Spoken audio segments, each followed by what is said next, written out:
Hello, हाँ हाँ मैं निकल रही हूँ, मैं टाइम से पहुँच जाऊँगी। हाँ ओके।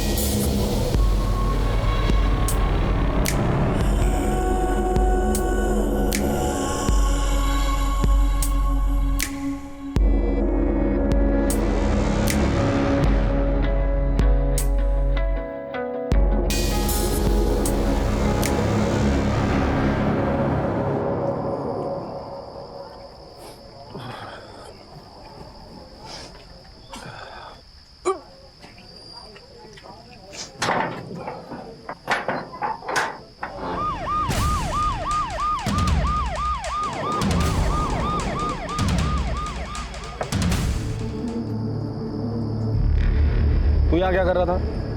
साहब मैं नागपुर से यवतमाल माल की डिलीवरी के लिए आया था। सोचा रात बहुत हो गई है, थोड़ा खा पी के आराम करता हूँ। जब टेम्पो में सोने के लिए आया साहब तो उधर लाश मिला मेरे को, तो मैंने आपको फ़ोन किया। कब की बात है ये? तकरीबन 2 घंटे हुआ होगा। 2 घंटे पहले मैंने पूरा टेम्पो का माल उठवाया।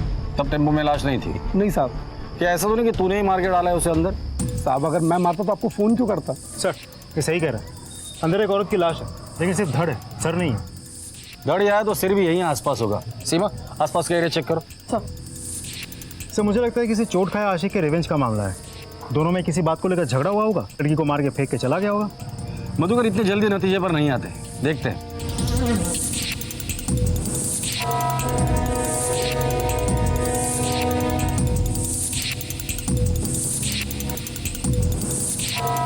आसपास कुछ भी नहीं मिला।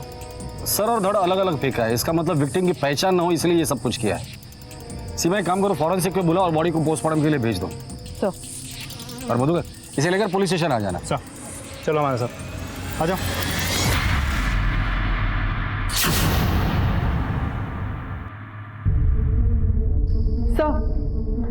सर मैंने चेक किया, पिछले 15 दिनों में भी इस उम्र की औरत की कहीं कोई मिसिंग कंप्लेंट दर्ज नहीं हुई है। सर बहुत तोड़ा उस आदमी को, कुछ नहीं बोल रहा।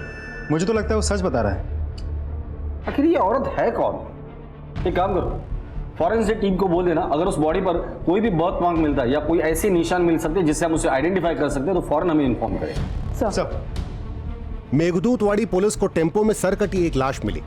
पहला शक पुलिस ने टेम्पो ड्राइवर पर जताया, पर कोई नतीजा नहीं निकला। सबसे बड़ी मुश्किल थी औरत की पहचान होना, जिसका पुलिस को कहीं कोई सुराग नहीं मिल रहा था। और जब तक पहचान नहीं होती, तमाम कोशिशें अंधेरे में तीर चलाने जैसी थीं। आखिर कौन थी ये औरत?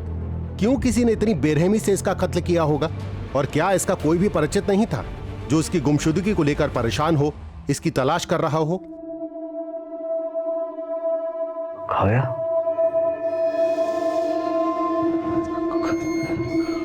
काव्या, आई, आई, आई. काय रे? काव्या तुमच्या रूम मध्ये आली का? नाही. काय झालं? काव्या रूम में नहीं है, मालूम नहीं कहाँ चली गई है. चल बघूया. काव्या, एवढ्या रात्रीची कुठे गेली पोरगी?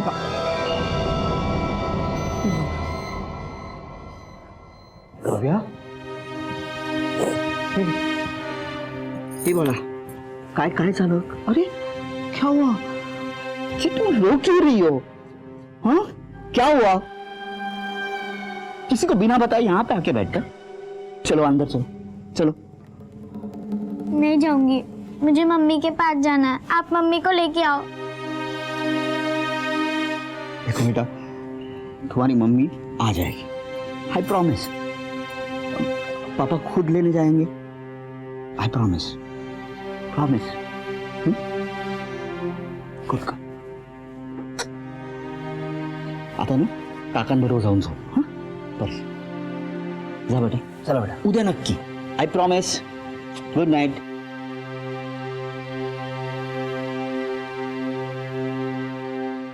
स्वप्निल, काव्या खूप लहान है अजून, वो नहीं रह पाएगी अपनी माँ के बिना. हमें कल्पना को लाना ही पड़ेगा. रियली,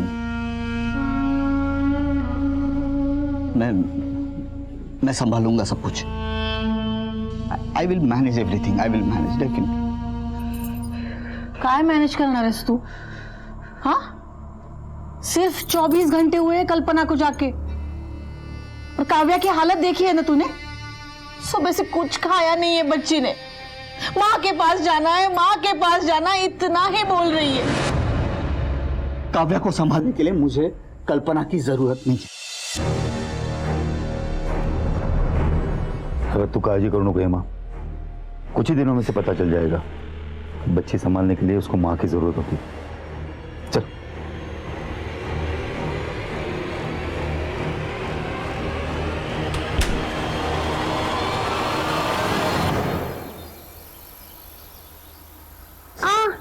पापा दर्द दे रहा है। आई एम सॉरी बेटा, आई एम सॉरी। पापा आपने कहा था कि मम्मी को ले आएंगे, कब ले आएंगे?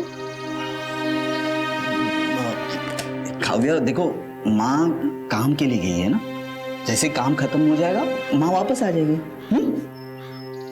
अरे हमारे मुंह पर थूक कर खानदान के नाम पर धप्पा लगाकर भाग गई वो अपने आशिक के साथ। अलमारी खोल के देख लो, पक्का जेवर चोरी करके गई होगी वो। अभी भी कहता हूँ चलो पुलिस स्टेशन कंप्लेंट करते हैं उसकी। क्यों, क्या हुआ? मिल गया ना साधु संत बनने का इनाम, भाग गई वो। तुम्हारी तो रखी नहीं, हमारी भी इज्जत मिट्टी में मिला दी। चिल्लाओ मत परेश, तुम्हारी ये बकवास मेरी बेटी सुन लेगी, और वैसे भी ये मामला मेरे और मेरे पत्नी के बीच का है, so don't interfere in that.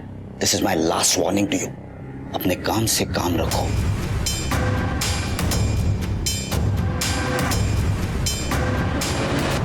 चलो बेटा, चलो, देरी हो जाएगी स्कूल के। बाय आजी। बाय बाड़ा। ये होगा नामर्द, मैं नहीं। इस 2% की औरत की पुलिस कंप्लेंट तो मैं करके रहूंगा, अगर ये नहीं करेगा तो मैं करूंगा। डोका फिर लेगा तुझा? मतलब जिन्हें पता नहीं है उन सबको पता चलेगा। हमारे खानदान की इज्जत मिट्टी में मिल गई, बस हो गया। जितनी बेइज्जती होनी थी हो गई, उसे जहां मुंह काला करना है करने दो। अब हमारा उससे कोई रिश्ता नहीं है। अहो, काय बोलता है तुम्ही? कल्पना के साथ 10 साल से एक ही छत के नीचे रह रहे हैं हम लोग। अगर उसका कुछ चक्कर रहता तो हमें मालूम तो पड़ता। तुम अब तक उसका नाम जप रही हो। या घरामध्ये तिचं नाव कोणीही घेणार नाही। अहो। वो हमारे लिए मर चुकी है। कोई पूछे तो बोल देना उसकी ट्रांसफर हो गई, यहां से चली गई हो, समझे? पोस्टमार्टम रिपोर्ट के हिसाब से इस औरत की उम्र 28 से 30 साल की है, 2 महीने की प्रेग्नेंट थी, और यह मर्डर रात को 10 बजे से लेकर 11 बजे के बीच हुआ है। पहले गले पर धारदार हथियार से वार किया गया है, फिर सर को धड़ से अलग किया गया है। इसका मतलब विक्टिम की पहचान ना हो, इसलिए सर और धड़ अलग करके अलग अलग जगह पर फेंक दिया गया है। सर, उसके पैरों की उंगलियों से हमें यह जोड़ भी मिली है। ऐसी जोड़ भी तो अक्सर शादीशुदा औरतें पहनती हैं। इसका मतलब ये औरत शादीशुदा थी, 2 महीने की प्रेग्नेंट भी थी, तो हो सकता है कि ये एक्स्ट्रा मैरिटल अफेयर का मामला हो, जिसके चलते ये मर्डर हुआ हो।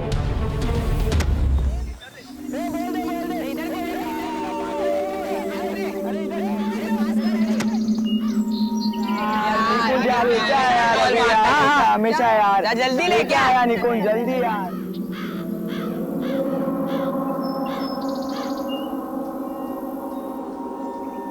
अरे जल्दी लाना यार। रुक जा, लेके आ रहा हूँ।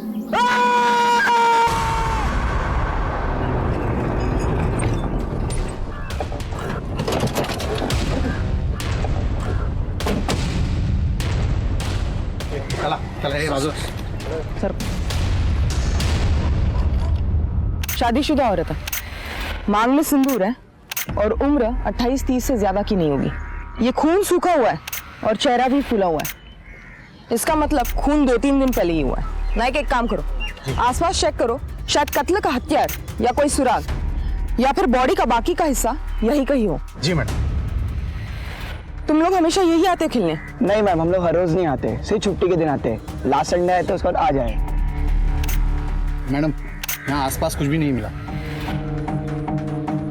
नाइक, एक काम करो, सर को फॉरेंसिक लैब भेजो, बाकी इंफॉर्मेशन मैं अपलोड करती हूँ, शायद कहीं कोई मैच मिल जाए। मेघदूतवाड़ी पुलिस अब भी उस औरत की पहचान में जुटी थी, और इधर वडगांव में पुलिस को एक कटा हुआ सिर मिला। दोनों में एक बात समान थी कि मरने वाली औरत शादीशुदा थी, पर कौन थी, कहां की थी, और उसे क्यों मारा गया था, ये सवाल अब भी जस के तस खड़े हुए थे। एक तरफ एक परिवार था जो भावनात्मक और सामाजिक हलचल से डरा हुआ, सहमा और परेशान था, और दूसरी तरफ पुलिस औरत की पहचान में जुटी थी और अब शायद उसे छोटी ही सही पर एक कामयाबी हाथ लगने वाली थी जो इस केस को आगे बढ़ाने में दिशा देने वाली थी। सर, वडगांव पुलिस को एक औरत का सिर मिला है। उसकी डिटेल्स उन्होंने साइट पे अपलोड की है, उसकी print out. Wadgaon police station में तो नम्रता चौहान है ना? सर, मैं जानता हूँ उसको।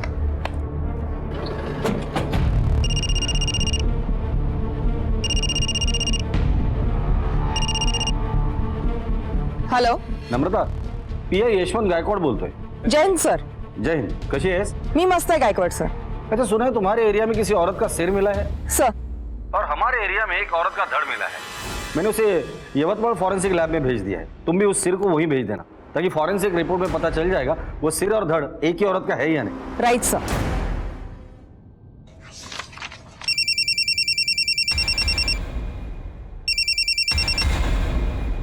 हाँ आई क्या?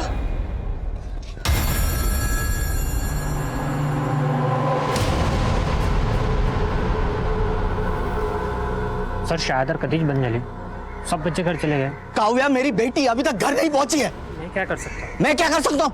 You are responsible for them.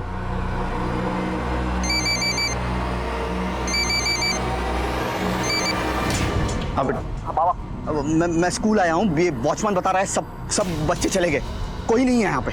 अरे यहाँ पे भी नहीं आई हो? आप बस स्टैंड पे जाके देखो सब। अरे मैं स्कूल बस स्टॉप पे जाके आया, वहां पे उतरी नहीं। मैंने ड्राइवर से पूछा तो बोला आज चढ़लीच नहीं थी बस मध्ये। स्कूल बस में चढ़ी नहीं?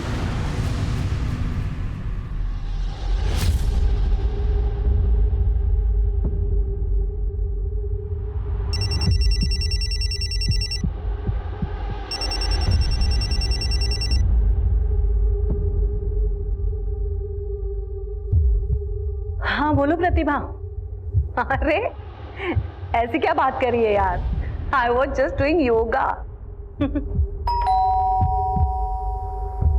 कोई तो आया है, सुन मैं बाद में कॉल करती हूँ, ठीक है? अरे खोल रही हूँ दरवाजा।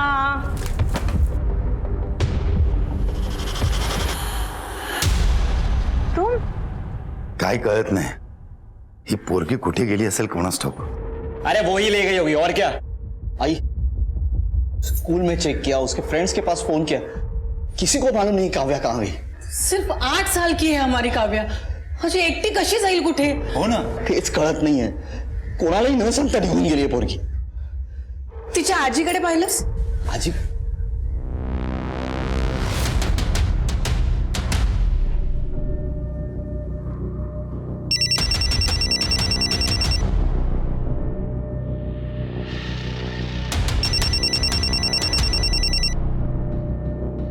स्वप्निल, मैं तुम्हारे फोन का ही वेट कर रही थी। परेशान हो ना अपनी बेटी काव्या के लिए? वो मेरे पास है, वो स्कूल से सीधा मेरे पास आई थी। उसके नानी के पास है। थैंक गॉड, मैं तो डर गया था। स्वप्निल, डरी हुई तो मैं हूं अपनी बेटी कल्पना के लिए।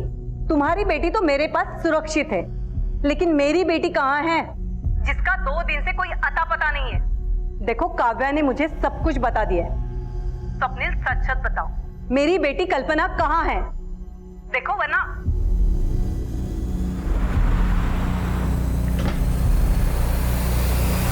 उसके पति के साथ कैसे संबंध थे? मतलब लड़ाई झगड़ा होता था या ऐसे कुछ? काव्या, वो तू ठीक तरह है ना? और ऐसे बिना बताए किसी को जाते हैं? मैं डर गया था। आपको नानी के पास जाना था तो बताना चाहिए था। एक मिनट, आप कौन है? I am sorry sir, I am Swapnil Deshmukh, काव्या's फादर। आपने मुझे फोन किया था।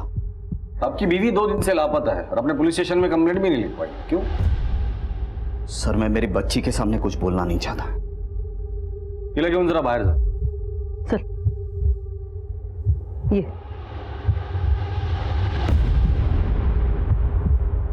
बैठिए।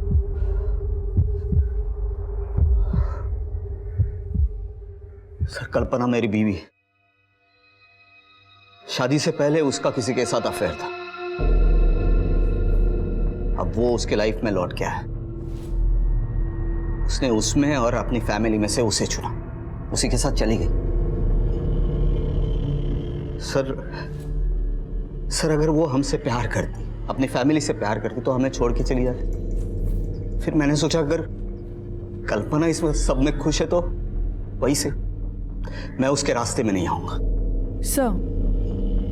सर जो लाश हमें 2 टुकड़ों में मिली थी उसका सर और धड़ मैच हो चुका है, डीएनए भी मैच हुआ है। उसकी शक्ल किशोरी जी की बेटी कल्पना जैसी लग रही है।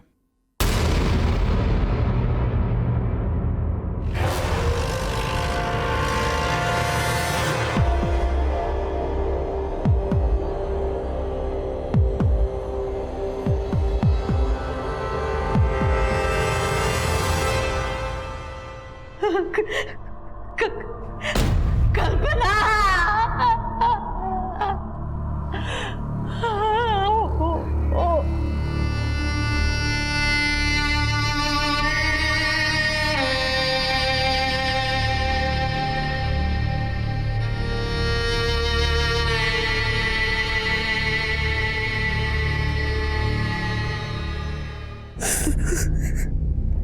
सर उन दोनों में से किसी ने एक ने मेरी कल्पना को मारा है।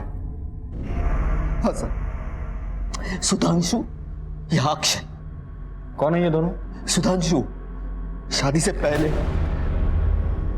कल्पना का प्यार, वो उसके लाइफ में लौट के आया था।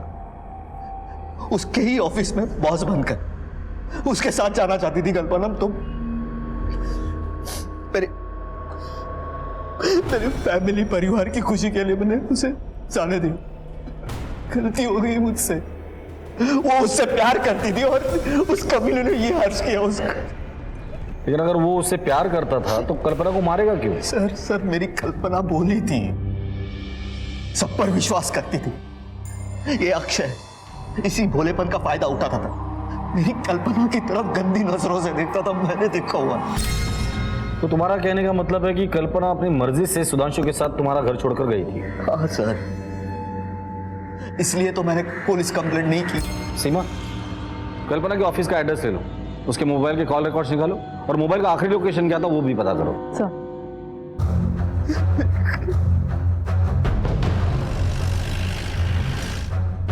मिस्टर जोशी से मिलना है।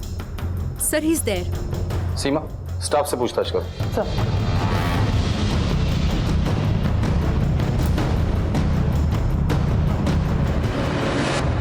मिस्टर जोशी, आपसे कुछ बात करनी थी। एक्सक्यूज अस। आइए सर, बैठिए। कल्पना देशमुख को कितने अच्छे से जानते हो तुम? सर वो इसी ऑफिस में काम करती थी। बस, और कुछ नहीं? मिस्टर जोशी, जो कुछ भी है सच सच बताओ। अगर हमने हमारी तरीके से बुलवाया ना तो बहुत भारी पड़ेगा। सर हम एक दूसरे को पहले से भी जानते थे, हम शादी करने वाले थे, लेकिन एक दिन। शादी के बाद प्लीज। क्यों शर्मा रही हो? शादी भी जल्दी कर लेंगे। मतलब ये देख के तुम्हें सब समझ में आ जाएगा। क्या है ये? Look at it. देखो देखो, अपॉइंटमेंट लेटर। लेकिन ये तो दुबई का है। हाँ तो अच्छा है ना, 3-4 साल का कॉन्ट्रैक्ट है, हम शादी कर लेते हैं। 4 साल बाद दुबई में जाके मैं दिनार पे दबा के कमाऊंगा, वापस आ जाऊंगा और तुम घर संभालना और मैं रोकड़ा कमाऊंगा। लाइफ सेट हो जाएगी। वाह, तुम्हारा करियर, तुम्हारा काम, तुम्हारी शादी, सब डिसाइड कर लिया ना तुमने। मेरा क्या? What about me? मेरा करियर, मेरी लाइफ, इसकी कोई इंपॉर्टेंस नहीं है तुम्हारी लाइफ में? मैं यहाँ बैठ के बच्चों को पालती रहूं घर में? ओके, अगर ये सेम ऑफर मुझे मिला होता तो क्या तुम जाते मेरे साथ? नहीं, क्योंकि तुम सब अपने बारे में सोचते हो। देखो प्लीज कल्पना, तमाशा मत क्रिएट करो। तमाशा तुम बना रहे हो मेरा, मैं नहीं। अब भाड़ में जाओ तुम, तुम्हारा जॉब और तुम्हारी शादी। मेरे लिए ये रिश्ता अभी इसी वक्त खत्म होता है, समझे? कल्पना, कल्पना कब कैसे रिएक्ट करेगी कुछ कह नहीं सकते। बहुत शॉर्ट टेम्पर थी सर। मैंने उसे मनाने की बहुत कोशिश की, लेकिन उसने मेरा कभी फोन ही नहीं उठाया। मेरे दुबई जाने से पहले मुझे पता चला कि उसने शादी करने का फैसला कर लिया था। फिर मैं दुबई चला गया और वापस आने के बाद इत्तेफाक से इसी कंपनी में उसका बॉस बन के अपॉइंट हुआ। Good morning sir. Good morning.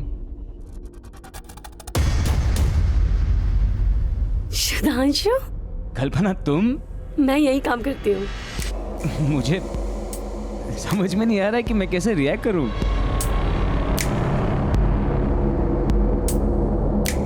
मैं बताती हूँ पुराने रिश्तों को कैसे वेलकम करते हैं। एक्सक्यूज मी कल्पना, एक्सक्यूज मी।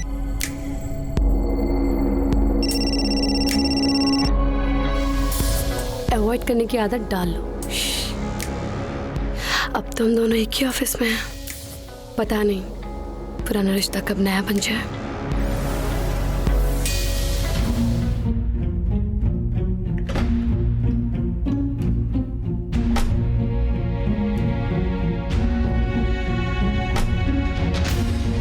सर वो ऐसे बिहेव कर रही थी जैसे कि हमारे बीच 10 साल का गैप हुआ ही नहीं। Baby you feeling so cold, बताना चाहिए ना। Don't be so formal. Kalpana ये क्या कर रही हो तुम? होश में आओ। तुम किसी की बीवी हो, एक बच्चे की माँ, और मैं किसी का। तुम सिर्फ मेरे हो, किसी के नहीं। और मैं सिर्फ तुम्हारी। कल्पना ये गलत है। क्या गलत है? हाँ, और जिस गलती से खुशी मिले वो गलती कर लेनी चाहिए ना। 10 साल पहले जब मैं तुम्हें छोड़ के गई थी, उस गलती से क्या मिला मुझे? कुछ भी तो नहीं। लेकिन आज पास आने की गलती से अगर मुझे कुछ मिल रहा है तो क्या प्रॉब्लम है? मैंने उसकी कोई बात नहीं मानी, ना उससे कोई रिश्ता बनाया ना बढ़ाया। जिस दिन कल्पना का मर्डर हुआ था तुम कहाँ थे? उस दिन मेरी तबीयत खराब थी और मैं घर पे था। तुम्हारे अलावा और कोई है जो इस बात को कंफर्म करे कि तुम उस दिन घर पर ही थे? नहीं सर, उस दिन मैं घर पे अकेला था। क्यों? तुम्हारी बीवी कहाँ है? वो भी जॉब करती है, मुंबई में उसका पोस्टिंग है, वीकेंड्स में यहाँ आती है। ठीक है, फिलहाल तो हम जा रहे हैं, लेकिन जब तक इस केस की इन्वेस्टिगेशन चल रही है, शहर छोड़ने से पहले हमें इन्फॉर्म करके जाना। Okay sir. सर, हमें मिली इन्फॉर्मेशन के मुताबिक कल्पना के सेल की लास्ट लोकेशन यहीं की थी। मैंने उसका डेस्क भी चेक किया और उसके कुछ ऑफिस कलीग से भी बात की, लेकिन कुछ खास इन्फॉर्मेशन हाथ नहीं लगी। सर वैसे ये मिताली है, कल्पना की बेस्ट फ्रेंड, शायद इसे कुछ जानकारी हो। कल्पना के बारे में क्या जानती हो? सर एक्चुअली वो उस दिन बहुत खुश थी। मिताली सुन ना, रेस्टोरेंट में आना, मुझे एक सरप्राइज देनी है तुझे। कल्पना तूने अभी बोला वाव।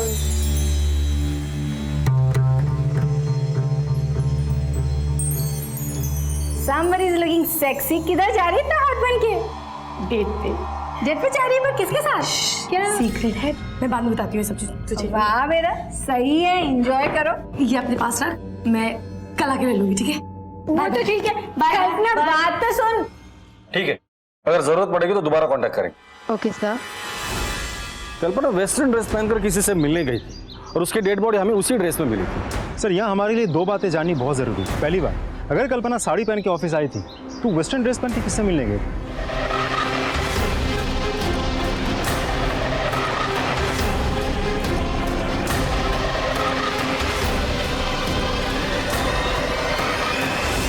और दूसरी बात यह है कि उसके फोन का लास्ट लोकेशन ऑफिस में क्यों दिखा रहा? तो क्या फोन ऑफिस में बंद करके छोड़ के गई थी? अगर गई थी तो क्यों? यही तो पता लगा ना। मुझे तो ये बहुत बड़ी साजिश लगती है, कुछ तो है जो हमसे छूट रहा है। कल्पना किस बॉयफ्रेंड से मिलने गई थी? चलो अक्षय से जाकर मिलते हैं, आज शाम की चाय उसी के घर पीते हैं। अक्षय मेरी बात तो सुन। मम्मी मुझे जाना है। अक्षय कैसी बात कर रहा है? लेकिन बता तो सही, कहाँ जा रहा है तू? मम्मी मुझसे यहाँ पर पढ़ाई नहीं हो रही है, मम्मी गाँव वाला चालू है। गाँव पे जाएगा? पागल हो गया है क्या? अब टेंशन मत लो। जाना है, छोड़। आप लोग यहाँ? अक्षय से कुछ बात करनी है। तू कल्पना के पास ट्यूशन के लिए जाता था ना? हाँ सर, वो कुछ सब्जेक्ट्स में मैं थोड़ा सा वीक था, तो मम्मी ने कल्पना भाभी से बात की थी। मुझे समझ नहीं आ रहा है कि आप लोग अक्षय से क्या जानना चाहते हो? लेकिन अक्षय समझ गया कि हम यहाँ क्यों आए और किस लिए आए हैं। कल्पना का मर्डर हो गया है और हमें पता चला कि अक्षय उसे गंदी नजर से देखता था। नहीं सर, ऐसा नहीं है सर, वो तो मेरी भाभी थी, इज्जत करता था मैं उनकी। देख बेटा, तो जो कुछ भी जानता है ना, हमें सच सच बता दे, क्योंकि इसके बाद जो ट्यूशन हम तुझे पढ़ाएंगे ना, तो तू पढ़ नहीं पाएगा। समझ गया? सर मैं एक दिन बहुत डर गया था, वो स्वप्निल भैया के साथ कहीं बाहर जा रही थी और हाँ बस मैं निकल रही हूँ। अच्छा ठीक है, तो वेट कर लो थोड़ा। ओके, एक सेकेंड होल्ड करना। अक्षय, मेरे सैंडल के थोड़ा स्टेप बांध हो ना प्लीज।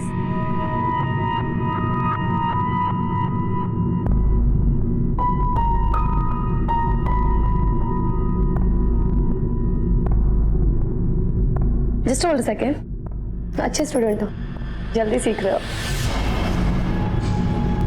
सर कल्पना भाभी मुझसे सर कुछ अलग ही बिहेव करती थी मेरे साथ। कल्पना, मी कीर्तनाला जाते का, काळजी घे घराची।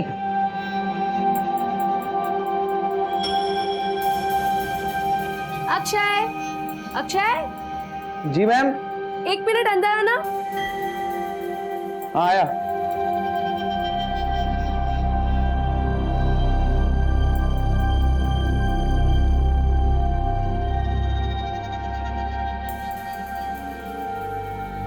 मैम। अक्षय, मैं टॉवल बाहर ही भूल गई, दे दो जरा।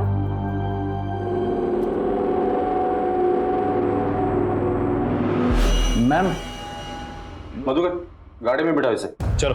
अरे आप ऐसे कैसे ले जा सकते अक्षय को? वो अभी माइनर है, मुझे अपने लॉयर से बात करनी होगी। मैडम, भगवान से दुआ कीजिए कि आपके इस माइनर बेटे ने कोई मेजर कांड न किया हो, वरना एक नहीं 10 बार इसे लेकर जाएंगे। सर अगर अक्षय सच बोल रहा है तो कल्पना का कैरेक्टर वाकई सही नहीं था, और हो सकता है इसी वजह से उसका खून हुआ हो। इसका उल्टा भी तो हो सकता है। एक काम करो, कल्पना का सोशल मीडिया अकाउंट और कॉल रिकॉर्ड चेक करो। अगर ये अक्षय सच बोल रहा है और कल्पना के वाकई में कहीं आशिक है तो हमें वहां मिलेंगे। सर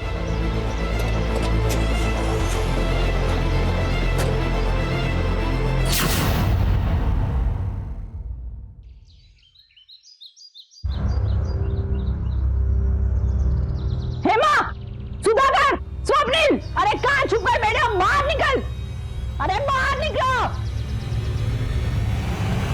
काजल ओरडायला हो, शर्म नहीं आई मेरे बेटे को बदनाम करके? अरे तुम्हारी बहू आवारा और बच्चलन थी, उसमें मेरे बेटे का क्या कसूर? और एक बात कान खोलकर सुन लो, अगर दोबारा तूने इस बदनामी में मेरे बेटे को खींचने की कोशिश की तो पूरे शहर में तेरी बहू की पोल खोल के रख दूंगी। कल्पना के बारे में अभी तक जो कुछ भी हमें पता चला। मला तुम्हाला काहीतरी विचारायचंय। आप मेरे बहू को एक बढ़िया बोला। सर, आप मेरी बहू को न्याय दिलाने की कोशिश कर रहे हैं या उसे बदनाम करने की? आप कहना क्या चाहती है? सर, अक्षय और कल्पना के बॉस ने आपसे जो कुछ भी कहा उसकी सच्चाई जानने की आपने कोशिश ही नहीं की। वो साफ बच गए, उल्टा मेरी मरी हुई बहू बदनाम हो रही है। सर देखिए, मैं आपकी तकलीफ समझ सकता हूँ, लेकिन हमारी किसी के साथ कोई पर्सनल दुश्मनी तो है नहीं। कल्पना का मर्डर हुआ है, हम भी उसके कातिल को ही ढूंढ रहे हैं। इसके लिए कल्पना के जीवन में जो कुछ भी चल रहा था वो जानना हमारे लिए बहुत जरूरी है। हम सिर्फ सच ढूंढ रहे हैं। हाँ तो सर, सच यही है कि वो झूठ बोल रहा है। अभी तक यकीन के साथ कैसे कह सकती है? क्योंकि सर मैं सच जानती हूँ। हेलो सुधांशु, किस टाइप के घटिया इंसान हो तुम? हाँ, तुमने मेरे फोन पे फोन किया, मैंने नहीं उठाया तो तुम लैंडलाइन पे फोन कर रहे हो। कितने बेशरम हो तुम। लिसन, मैं लास्ट टाइम वार्न करी तुम्हें, अगर तुमने मुझे दोबारा परेशान किया या फोन किया ना तो मैं तुम्हारे खिलाफ एक्शन लूंगी, समझे?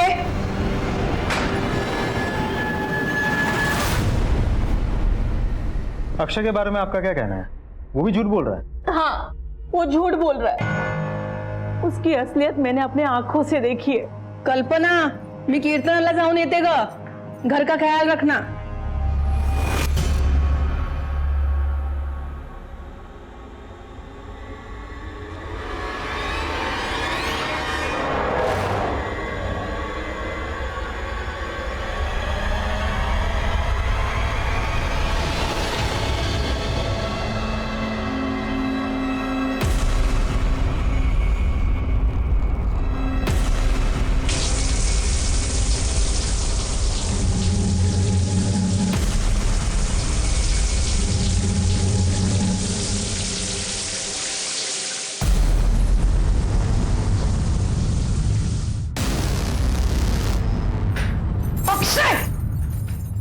क्या कर रहा है? चल बाहर निकल, चल बाहर निकल यहाँ। सर, माझी तुम्हाला एक विनंती है, अगर आप मेरी बहू को न्याय नहीं दिलवा सकते ना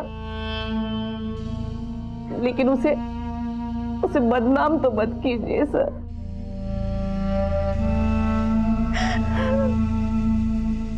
सीमा, अजीब असमंजस की स्थिति पैदा हो गई थी। कल्पना की सास हेमा बहू के चरित्र पर रत्ती भर भी शक नहीं कर रही थी। आखिर कल्पना के साथ हुआ क्या था? वो किससे मिलने गई थी जब उसका कत्ल हुआ? इन सारे सवालों के जवाब तलब करने थे। पुलिस के लिए एक बार फिर से शुरुआत करने की स्थिति पैदा हो गई थी। ये सुधांशु और अक्षय, इनसे दोबारा पूछताछ करनी होगी हमारी तरीके से। उठाकर लेकर आओ इन दोनों को। सर इतने साल बाद वो मेरे सामने आई तो मैं अपने आप को रोक नहीं पाया। कल्पना आओ चलो, तुम्हें घर छोड़ दूं। नहीं मैं चलो। अरे चलो ना।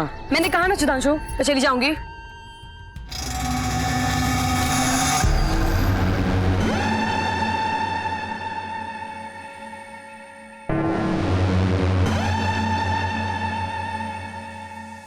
हाउ डेयर यू, तुम्हारी हिम्मत कैसे हुई? मैं चाहता था कि वो वापस मेरे पास आ जाए। सच कह रहा हूं सर, मेरा उसके खून से कोई लेना देना नहीं है। घबराओ नहीं अक्षय, जो भी जानते हो सच सच बता दो सर को। सर मुझे कल्पना भाभी बहुत अच्छी लगती थी, और जब मुझे पता चला कि वो मर गई सर, उस दिन मैं बहुत रोया था सर। और ये शहर में मेरा मन भी नहीं लग रहा था सर। जाना चाहता था मैं कहीं और, लेकिन सर तब तक आप मेरे घर पे आ गए थे सर। एक बात साफ है कि कल्पना का किसी के साथ कोई अफेयर नहीं था। कल्पना एक परफेक्ट औरत। अब सवाल ये है कि ऐसी परफेक्ट औरत को किसने मारा और क्यों मारा।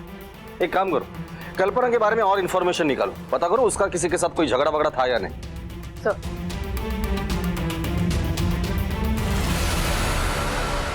नाही, तिचं कोणाशी भांडण तर नव्हतं, लेकिन बहुत दिनों से कुछ परेशान सी थी, बहुत गुस्से में थी।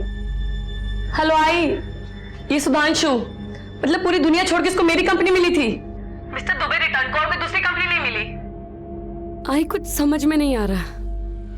मेरे पास सिर्फ दो ही रास्ते बचे आई, या तो मैं स्वप्निल को इसके बारे में सब कुछ बता दूं, या तो फिर ये कंपनी ही छोड़ दूं।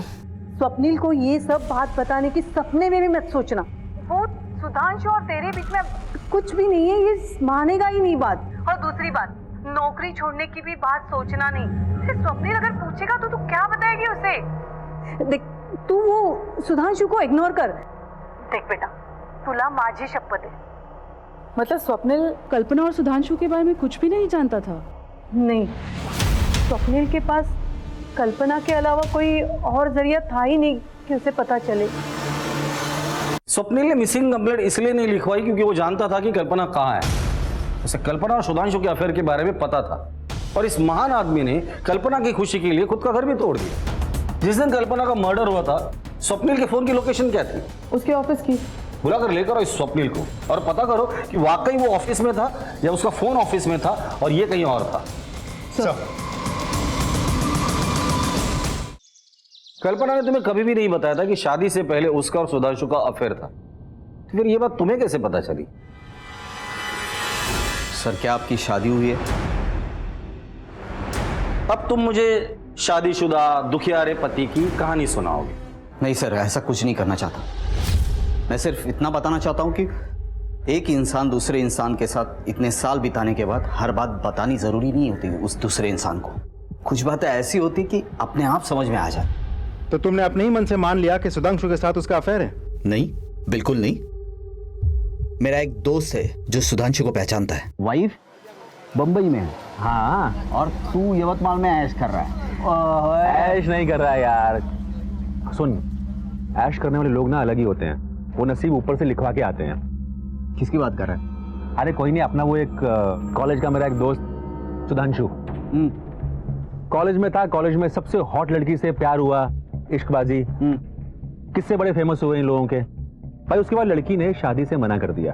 उसके बाद ये गया दुबई, 10 साल पैसे वैसे कमाया, दिनार में छापा, वापस आया इंडिया और यहाँ पे कॉलेज से भी हॉट लड़की से शादी कर ली। अच्छा? हाँ, नसीब इसे बोलते हैं। वापस आता है इंडिया, यवतमाल में इस कंपनी में नौकरी करता है ना। कॉलेज की वो हॉट लड़की भी वहीं काम करती है। क्या नाम क्या बताया बंदे का? अरे सुधांशु जोशी। लड़की का नाम क्या? लड़की कल्पना। दोनों के किस्से फेमस थे पूरे कॉलेज में। तो ये सारी कहानी सुनने के बाद तुम्हें गुस्सा आ गया और गुस्से में आकर तुमने कल्पना को मार दिया। नहीं सर, बल्कि मैंने कल्पना को आजाद कर दिया सुधांशु के पास जाने के लिए। 10 साल बिताए मैंने और कल्पना ने, उसकी यादें ही मेरे लिए काफी है। सर मैं अपनी बीवी को क्यों मारूंगा? हाई मैं पुलिस स्टेशन। हाँ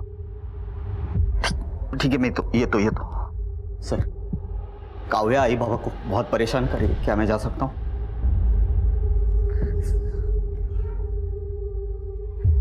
ये जितना सीधा दिखता है उतना है नहीं। अगर ये अपनी बीवी से इतना प्यार करता है तो किसी और के कहने पर उससे पूछे बगैर वो मान जाता है। कुछ तो है जो ये हमसे छिपा रहा है। 24 घंटे नजर रखना इस पर। सर, पुलिस के शक की सुई अब स्वप्निल देशमुख पर आकर अटक गई थी, पर मुश्किल ये थी कि उसके खिलाफ कोई सुराग नहीं था। जब कल्पना का खून हुआ तो मोबाइल लोकेशन के मुताबिक स्वप्निल ऑफिस में था और कल्पना कहां और क्यों गई थी इसका कोई खुलासा नहीं हुआ था, क्योंकि उसका फोन ऑफिस में स्विच ऑफ हुआ था और उसके बाद से फोन गायब था। पुलिस ने कल्पना का फोन तब से ही सर्विलेंस पर डाला हुआ था, पर कोई सफलता हाथ नहीं लगी थी। पर आखिरकार पुलिस की सूझबूझ काम आई और अब शायद इस केस को दिशा ही नहीं बल्कि मंजिल भी मिलने वाली थी। सर, कल्पना का सेल सर्वेलेंस पे डाला था, आज सुबह ही ऑन हुआ। इसके पास मिला तो इसे फौरन ले आए। पहले ये बता, ये फोन तेरे पास आया कहाँ से? ये फोन मुझे कांचा ने बेचा था। कांचा कौन है? कांचा उधर आरडी बंगलो का केयरटेकर है साहब, मेरी दुकान पे आता जाता रहता है। आज मुझे उसने मोबाइल बेचा 5000 रुपये में। उसने तुझे बताया था ये फोन उसको कहाँ से मिला? नहीं साहब।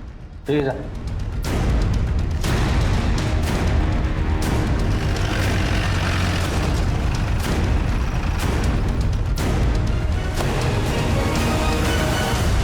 सुनो। जी साहब जी, क्या हुआ? ये मोबाइल तुमने बेचा था गिरीश को?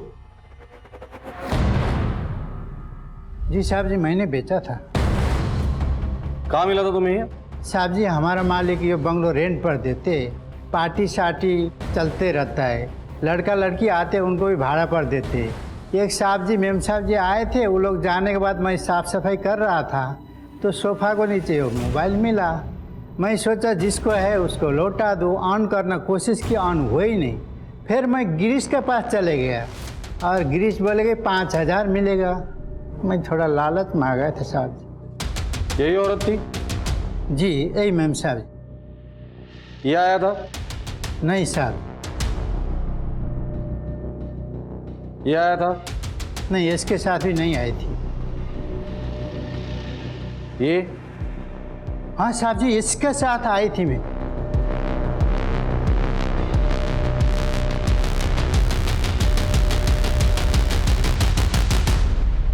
सर मारो मत सर, मारो मत, बताता हूँ, सब कुछ बताता हूँ।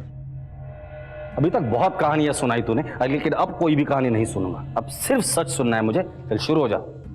बताता हूँ, सब कुछ बताता हूँ।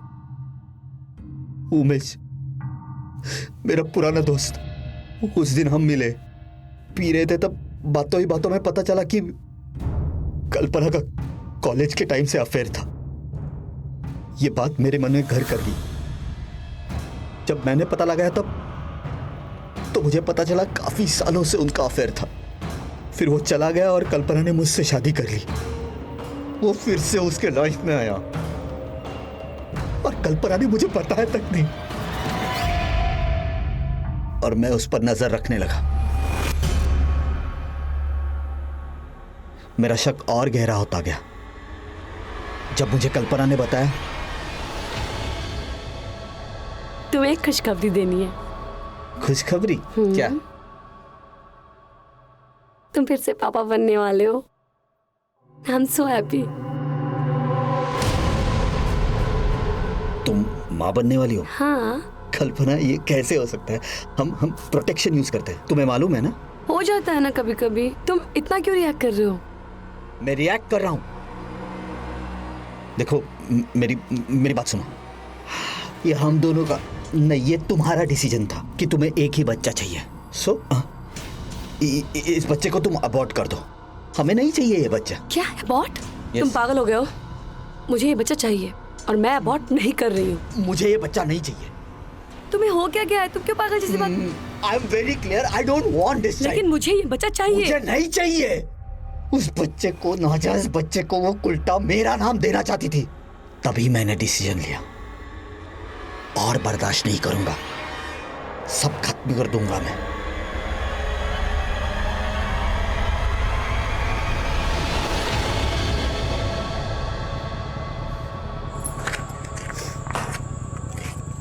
मुझे माफ कर दो, मैंने तुम्हारे साथ बहुत बदतमीजी से बात की।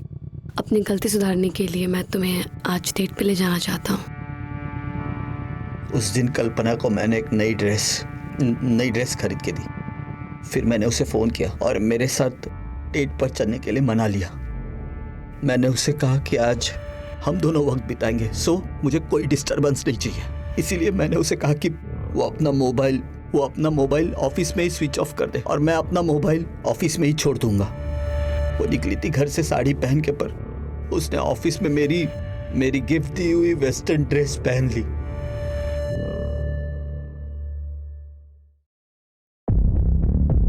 उसे एक बार मैं सरप्राइज देना चाहता था सर, लास्ट सरप्राइज, और हमेशा के लिए खुद को और कल्पना को इस घुटन से आजाद कर देना चाहता था।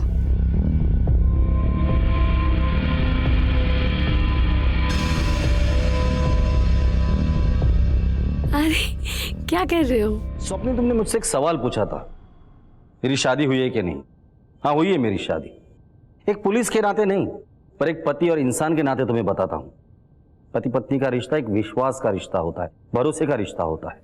तुम चाहते तो इस विश्वास के रिश्ते को आगे बढ़ा सकते थे, और शक इतना ही गहरा था तो बच्चे का डीएनए टेस्ट करवा सकते थे, लेकिन नहीं, तुमने जुर्म का रास्ता अपनाया। जो जुर्म तुमने किया है उसकी सजा तो तुम्हें कानून देगा ही, लेकिन एक सजा मैं तुम्हें अभी सुना रहा हूं। तुम्हारी बीवी का किसी के साथ कोई अफेयर नहीं था। उसके पेट में जो बच्चा था वो नाजायज नहीं, बल्कि वो तुम्हारा बच्चा था। अब जिंदगी भर इसी पश्चाताप के आग में जलते रहना कि तुमने सिर्फ अपनी बीवी का ही नहीं, बल्कि होने वाले बच्चे को भी मार डाला है।